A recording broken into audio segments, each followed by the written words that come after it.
Hello guys, welcome to VS educational place. Guys उम्मीद है आप लोग अच्छे होंगे। गाइज इस वीडियो में हम करने वाले हैं 5वीं इकाई के लास्ट पार्ट को, यानी कि 5वीं इकाई खत्म करने वाले हैं। BHIC 133 बुक की इस बुक का एग्जाम होने वाला है 6 दिसंबर को। पूरी प्रिपरेशन, पूरी प्लेलिस्ट हमारे चैनल पर अवेलेबल हो जाएगी एग्जाम से पहले, तो आप जरूर देखें सारी प्लेलिस्ट को। भारत का द्वितीय अफगान साम्राज्य की स्थापना, इस टॉपिक पर आए हुए हैं हम। तो गाइस चलिए जल्दी से कंप्लीट कर लेते हैं। हिमायत के निष्कासित होने के बाद शेरशाह सूरी पूरे भारत का सम्राट बन जाता है। बंगाल की खाड़ी तक अपने राज्य का विस्तार कर लेता है, सिंध से लेकर। इसके बाद मुगल सम्राट को पराजित होकर मुगल सम्राट अफगानों का राज्य हो जाता है एक बार फिर से। और जो मुगल सम्राट पराजित करने के पश्चात शेरशाह स्वयं को सम्राट घोषित कर देते हैं। दूसरे अफगान साम्राज्य की शुरुआत हो जाती है। शेरशाह अपने शासनकाल का समय 540 से लेकर 545 में नए साम्राज्य को एकीकृत बनाए रखने के लिए युद्धरत रहते हैं। यहाँ हम इस काल के दौरान शेरशाह के संघर्षों का संक्षिप्त विवरण करेंगे। शेरशाह का प्रथम संघर्ष घकर के साथ हुआ, उसमें सफलता न मिल पाई। घेकर ने कड़े संघर्ष किए और बंगाल के गवर्नर खिजर खां भी स्वतंत्र होने के लिए प्रयत्न करने लगे, जिसके कारण पंजाब से पीछे हटना पड़ा और 541 में बंगाल की ओर प्रस्थान किया, जहां उसने खिजर खां को अपदस्थ कर दिया। इसके बाद शेरशाह का लक्ष्य मालवा था और मालवा पर अधिकार करने के लिए उसने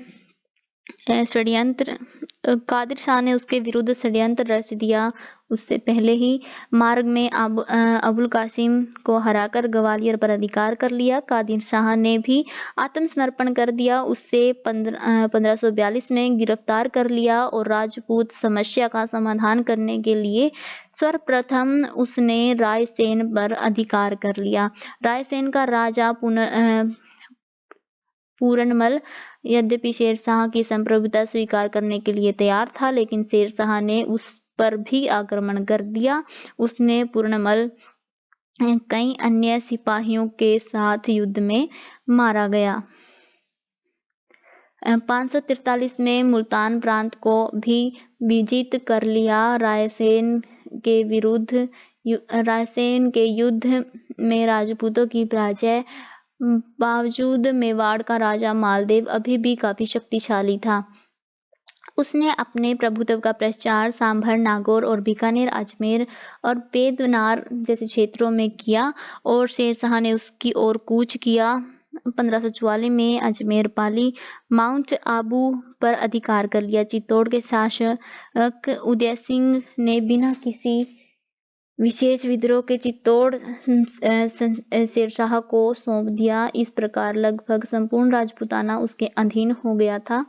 शेरशाह को कालिंजर के अजय दुर्ग पर भी अधिकार करने में सफलता प्राप्त हुई, लेकिन जिस समय वह इस दुर्ग पर अपना अधिकार करने का प्रयत्न कर रहा था, उस समय शेरशाह एक विस्फोट से घायल हो गया। इस घटना के बाद शीघ्र ही उसकी मृत्यु हो गई।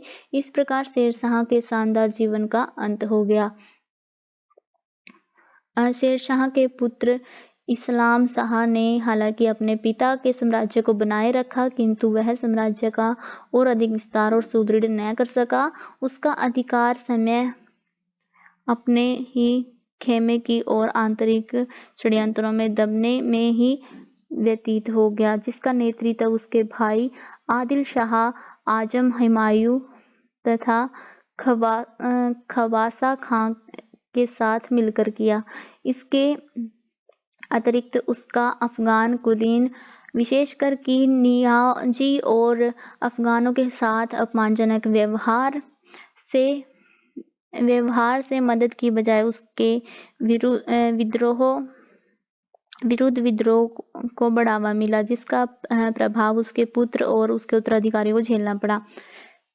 इस्लाम शाह द्वारा अपनी मृत्यु के पश्चात अपने पुत्र को सरलता से उत्तराधिकारी बनाने के लिए मार्ग प्रशस्त करने के लिए प्रयत्न करने के बावजूद यह नवीन अफगान साम्राज्य आंतरिक कलहों की चपेट में आ गया और हुमायूं के लिए लाभदायक सिद्ध हुआ। इस्लाम शाह की मृत्यु के तुरंत बाद मुबारक खां ने इस्लाम शाह के पुत्र फिरोज शाह की हत्या कर दी और आदिल शाह के नाम से स्वयं सत्तारूढ़ हो गया और विद्रोह एवं षड्यंत्र संपूर्ण राज्य में व्यापित हो गया तथा साम्राज्य 5 भागों में विभाजित हो गया। आदम खां सुर पंजाब में और इब्राहिम शाह संभाल और दोआब में, आदिल शाह चुनार बिहार में और मालवा में, बाज बहादुर और सिकंदर शाह आगरा तथा दिल्ली में। इन परिस्थितियों ने हुमायूं को पुनः आक्रमण करने के लिए आदर्श पृष्ठभूमि प्रदान की। सुर प्रशासनिक व्यवस्था की बात कर लेते हैं तो प्रशासनिक व्यवस्था में द्वाबीय क्षेत्र यानी कि सरकार, प्रशासनिक एवं राजस्व इकाई हुआ करती थी। कानून अपनाए जाते थे, अधिकांश नियम अपनाए जाते थे, जबकि प्रतिरक्षा प्रशासन की सहूलियत के लिए बंगाल, मालवा, राजपूताना, सिंध और मुल्तान जैसे दूरस्थ क्षेत्रों में प्रशासनिक इकाइयों के रूप में विलायत की व्यवस्था भी कायम कर रखी थी। एक विलायत में कई सरकारें हुआ करती थी। एक सरकार के अंतर्गत कई परगणे होते थे। इन परगणों में कई गांव हुआ करते थे। गांव मुख्य रूप से राजस्व की प्रथम इकाई हुआ करती थी, प्राथमिक इकाई हुआ करती थी। तो इसमें सिर्फ इतना ही जानना इम्पोर्टेंट है इस समय। तो जान लेते हैं भारत में मुगल शासन के पुनर्गठन के बारे में। कनौज के युद्ध में हुमायूं की पराजय के बाद अस्करी मिर्जा और कामरान उत्तर पश्चिम में चले गए, किंतु हिंदाल तथा यादगार नासिर मिर्जा ने हुमायूं का साथ देने का निर्णय किया और हुमायूं ने सर्वप्रथम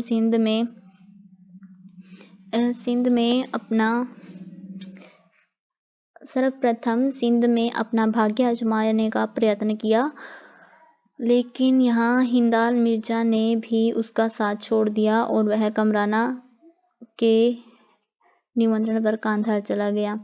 सिंध के शासक शाह हुसैन और अरघुन ने यादगार नासिर मिर्जा के साथ अपनी पुत्री का विवाह कर दिया और उसको भी अपने साथ मिला लिया।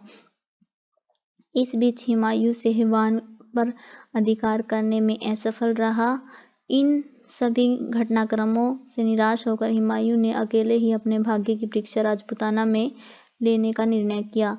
मारवाड़ के शासक मालदेव ने हुमायूं को आमंत्रित किया, लेकिन शेरशाह ने मालदेव पर हुमायूं को उसे देने के लिए दबाव डाला। हुमायूं भयवश भाग गया और राजपूत शासक राणा बिरबल द्वारा उसका स्वागत किया गया। हुमायूं ने राणा बिरबल की मदद से एक बार फिर सिंध में अपने भाग्य की परीक्षा लेने की ठानी, किंतु इस बार भी असफल रहा। अब उसने गजनी के मार्ग से ईरान की ओर प्रस्थान किया।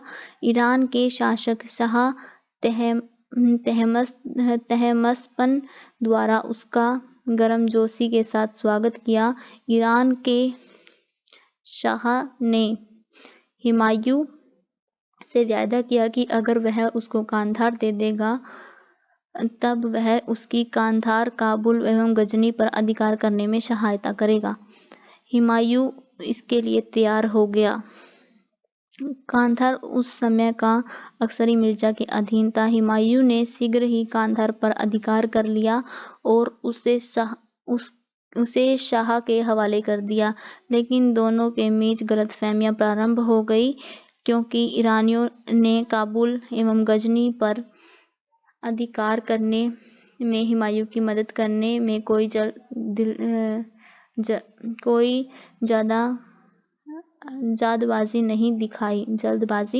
नहीं दिखाई। इससे बाध्य होकर हुमायूं ने ईरानियों से कांधार छीन लिया और कांधार में हुमायूं की सफलता ने कई कुलीनों को, विशेषकर कि हिंदाल और यादगार के नासिर मिर्जा को पुनः उसके पक्ष में कर लिया। इस घटना से भयभीत होकर कामरान काबुल से गजनी भाग गया और वहां से सिंध। इस कारण हुमायूं सरलता से काबुल में प्रवेश कर सकता था। 1545 से 1553 के बीच हुमायूं ज़्यादातर अपने भाई कामरान की शक्ति का दमन करने में ही व्यस्त रहा, लेकिन कामरान भी हुमायूं को लगातार संकट में डालता रहा। इस संघर्ष में उसका भाई हिंदल मिर्जा मारा गया और इसके उत्तेजित होकर हुमायूं ने कामरान के अंतिम प्रहार करने का निर्णय लिया। कामरान ने इस संघर्ष में इस्लाम शाह से सहायता प्राप्त करने का प्रयास किया, किंतु वह सफल न हो सका।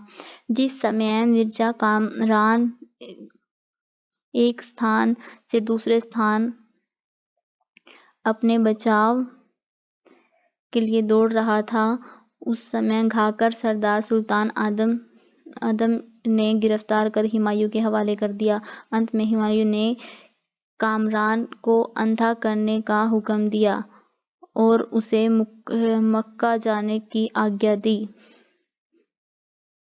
जहां पर अक्टूबर 1557 में उसकी मृत्यु हो गई। कामरान के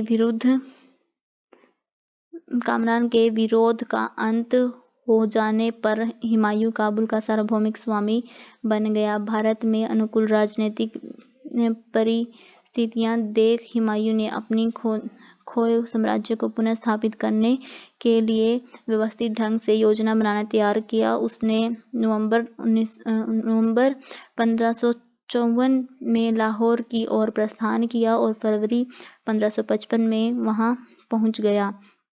थोड़ी बहुत मुश्किलों के बावजूद मुगल सेना का विजय अभियान जारी रहा। उसने शीघ्र ही माछीवाड़ा पर अधिकार कर लिया और अंतिम संघर्ष सरहिंद में हुआ। सिकंदर शाह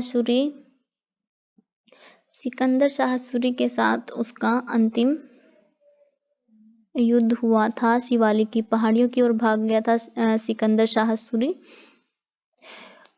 इस प्रकार दिल्ली प्रस्थान के लिए मार्ग साफ कर लिया और हुमायूं जून 1505 में सलीमगढ़ पहुंचा और दिल्ली पर अपना अधिकार कर लिया, किंतु हुमायूं अभी भी विजय अभियान को पूर्ण एवं सुदृढ़ भी न कर पाए थे कि शीघ्र ही 26 जनवरी 1556 में उसकी मृत्यु हो गई। वह अपने पीछे अपने नाबालिग पुत्र अकबर को विपरीत परिस्थितियों में अकेला छोड़ गया। तो ये थी हुमायूं की पूरी कहानी जो हमने अच्छे से कर ली है। इसी के साथ हमारी इकाई 5वीं खत्म होती है। सारांश में बिल्कुल इसका सार दिया हुआ है, अगर आप पढ़ना चाहें तो पढ़ सकते हैं। बिल्कुल यही है जो हमने अभी पढ़ा। तो चलिए गाइस, इसी के साथ ये वीडियो होती है समाप्त। अगर आपको वीडियो लगी हो अच्छी तो वीडियो को लाइक करें, चैनल को सब्सक्राइब करें। ऐसे ही और वीडियो के लिए बेल आइकन ज़रूर प्रेस करें। नेक्स्ट वीडियो में जानेंगे मुगल साम्राज्य के बारे में, अकबर से लेके औरंगजेब तक। तो चलिए गाइस, मिलते हैं नेक्स्ट वीडियो में। तब तक के लिए please guys like, subscribe and share. Thank you for watching.